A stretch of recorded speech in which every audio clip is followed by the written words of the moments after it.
Selamat datang di channel Catatan Mas Dokter bersama saya Dokter Heri.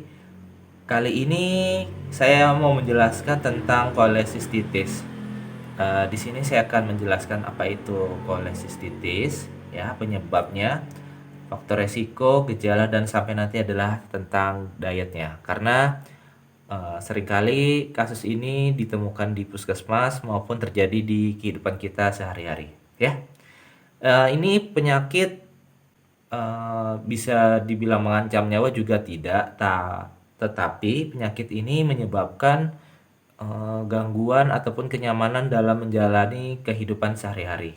Karena lebih dominan menyebabkan rasa sakit di perut. Di sini kita mengenal istilah kolesistitis ya. Kolesistitis ini terdiri dari dua kata. Yang pertama adalah kole, ya, kole saat ini, dan sistitis. Kole ini adalah kandung empedu ya, kandung empedu atau kantung empedu ya, atau kantung empedu. Orang awam biasa mengenal juga kantong empedu. Nah, sistitis ini merupakan akhiran dari bahasa Latin yang menunjukkan proses inflamasi ataupun peradangan. Jadi kolesistitis ini adalah peradangan pada kandung empedu manusia. Peradangan. Nah, penyebabnya sendiri di sini yang paling sering yang pertama adalah disebabkan oleh infeksi bakteri, yang kemudian salah satu penyebabnya adalah diabetes mellitus. Kenapa diabetes mellitus ini bisa menyebabkan peradangan? Karena pada pasien dengan diabetes mellitus terjadi gangguan sirkulasi darah sehingga menyebabkan kandung empedu tersebut memiliki sirkulasi darah yang buruk. Akibatnya menjadi lebih rentan terjadinya inflamasi. Yang berikutnya adalah batu empedu. Batu empedu di sini bisa terbentuk nantinya batu yang terbentuk itu bisa mengiritasi dari dalam kandung empedu sehingga menyebabkan rasa nyeri. Apabila batu empedu tersebut menyumbat saluran, maka bisa menimbulkan nyeri akut. Nah, setelah batu empedu itu melewati saluran ataupun tidak terjadi sumbatan, maka nyeri akut tersebut akan menghilang. Yang berikutnya adalah jaringan parut. Kenapa jaringan parut bisa menyebabkan kolesistitis? Jaringan parut di sini umumnya disebabkan oleh batu empedu ini. Jadi ketika batu empedu itu menyumbat berulang kali, maka akan terjadi nyeri pada kolesistitisnya berulang kali. Dari nyeri akut sering berulang, maka akan menyebabkan nyeri kronik.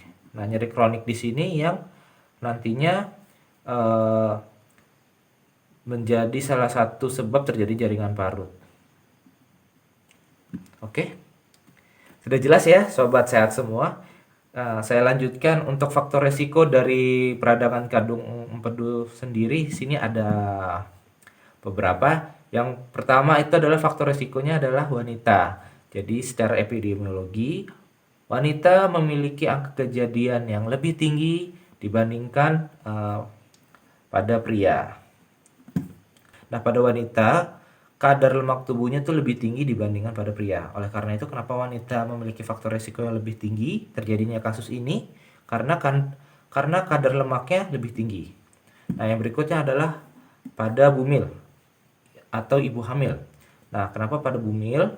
Karena pada saat dia sedang hamil, kolesterol dari kandung empedunya itu lebih tinggi dibandingkan ketika dia sedang tidak hamil.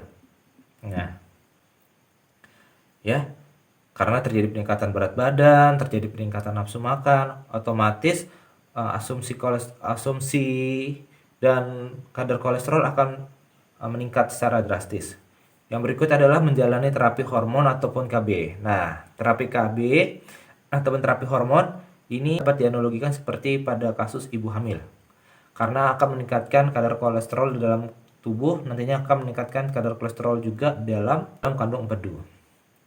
Berikutnya adalah usia lanjut. Nah, ketika usia lanjut, metabolisme tubuh akan menurun, energi yang disimpan dalam tubuh akan disimpan dalam bentuk lemak. Lemak yang tersimpan akan meningkatkan kadar kolesterol, ya. Berikutnya adalah obesitas. Nah, obesitas ini sama seperti analogi usia lanjut, akan tetapi bedanya obesitas ini bisa menyerang muda ataupun tua.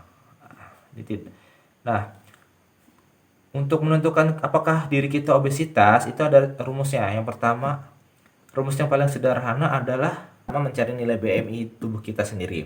Nah, BMI itu bagaimana?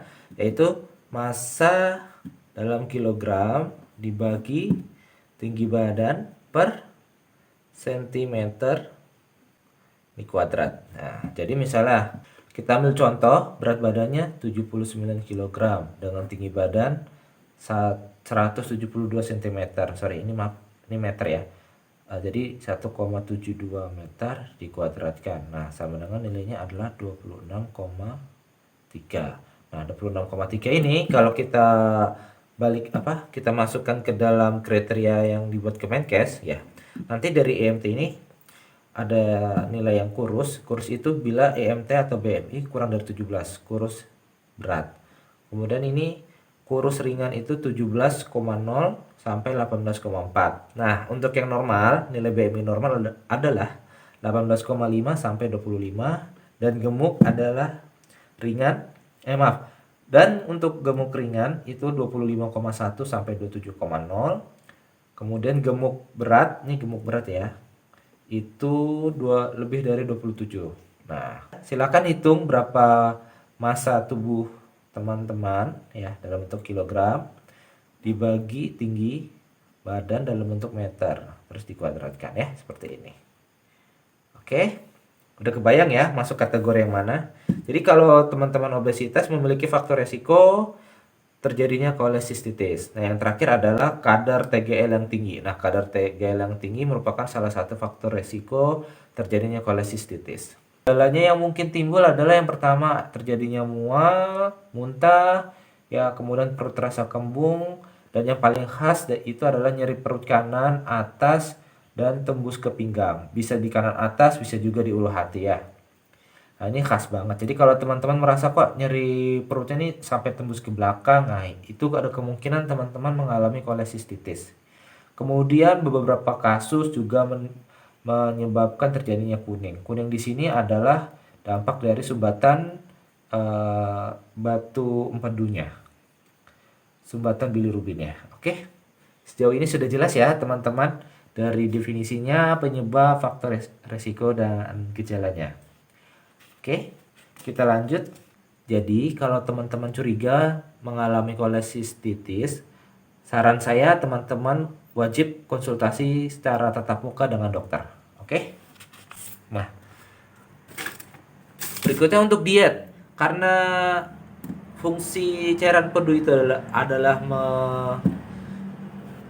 metabolisme lemak ya. Jadi diet yang paling utama adalah dengan prinsip rendah lemak. Rendah lemak itu bagaimana sih dok caranya? Yang pertama adalah masakannya yang dipanggang ataupun digoreng tanpa minyak atau yang dikenal juga dengan metode sangrai.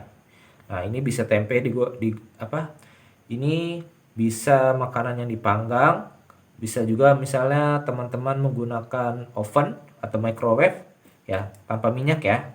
Kemudian ikan segar. Nah, ikan segar ini paling bagus untuk diet rendah lemak karena dalam kandungan lemaknya itu lemak tak jenuh dan mengandung omega 3 dan omega 6. Kemudian daging bebas lemak. Nah, ini bagaimana caranya kita mengetahui dagingnya bebas lemak?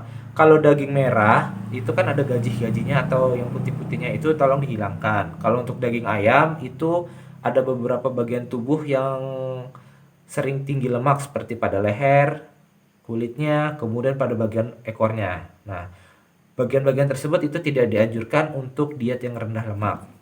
Kacang-kacang dan biji-bijian ini sudah rendah lemak dan tinggi protein. Jadi bagus untuk teman-teman yang mengalami kolesistitis. Kemudian susu rendah lemak saat ini sudah banyak beredar di pasaran. Nah, teman-teman bisa lihat berapa kandungan lemaknya, ataupun paling mudah simpel aja teman-teman bandingkan susu rendah lemak dengan susu yang reguler biasa. Nah, di situ bisa teman-teman bandingkan berapa kadar lemak dalam kandungannya. Kemudian buah segar ini bagus karena menghidrasi tubuh, mengandung tinggi cairan, tinggi vitamin dan tinggi mineral. Kemudian nasi merah ataupun nasi coklat di sini bagus untuk dikonsumsi karena apa? Karena nasi merah ataupun nasi coklat sendiri memiliki kandungan fiber yang tinggi dibandingkan nasi putih, ya. Kemudian roti gandum ini juga bagus karena banyak mengandung fiber juga. Tapi untuk roti gandum ini khusus untuk teman-teman yang tidak punya alergi gandum ya. Karena roti gandum ini tidak cocok pada beberapa teman-teman yang memiliki alergi gandum. Nanti kalau alergi itu bisa aja habis makan gandum ataupun roti ataupun olahan gandum lain seperti cookies, eh, tepung terigu, donat atau segala macamnya mengalami mencret ataupun gatal-gatal, bersin-bersin ataupun bahkan sampai sesak nafas. Nah, itu kalau menderita gejala alergi tersebut roti gandum tidak disarankan. Kemudian tantangannya apa sih dok untuk sistitis ini? Nah, yang pertama adalah makanan gorengan. Ya, ingat, karena ini masalahnya adalah empedu dan empedu itu erat dengan lemak, maka makanan gorengan di sini tidak boleh, ya, tidak boleh. Sorry, ini tidak dianjurkan. Kemudian makanan kaleng. Kenapa makanan kaleng tidak dianjurkan? Karena dia mengandung lemak yang tinggi, yang kemudian mengandung bahan pengawet, ya. Yang berikut adalah sosis ataupun daging tinggi lemak. Ya, ini kok bertolak belakang dengan ini ya, yang tadi ya, daging bebas lemak. Di sini tidak boleh sosis dan daging tinggi lemak. Ingat faktor lemaknya ini yang menjadi penyebabnya. Makanan olahan. Nah, makanan olahan di sini seperti kita misalnya donat ya, donat, martabak gitu ya. Terus apa lagi? Cookies, kue, baik itu kue basah ataupun kue kering ya. Itu nggak boleh. Karena ini mengandung tinggi kalori, kalau yang tidak dipakai nanti akan disimpan dalam bentuk lemak ya. Kemudian fast food. Nah, fast food ini tidak dianjurkan untuk orang yang sedang menjalani diet ataupun yang sedang menderita kolesistitis. Fast food ini maaf ya, seperti siap saji. Ya, ini siap saji berbagai macam. Bisa jadi ayam dalam bentuk ayam goreng, kentang goreng, burger gitu ya. Itu tidak baik. Oke, sekian saja video saya kali ini. Nanti kalau ada pertanyaan ataupun ada yang mau dikonsultasikan silakan chat di kolom komentar. Terima kasih, saya Dr. Heri undur diri. Assalamualaikum warahmatullahi wabarakatuh.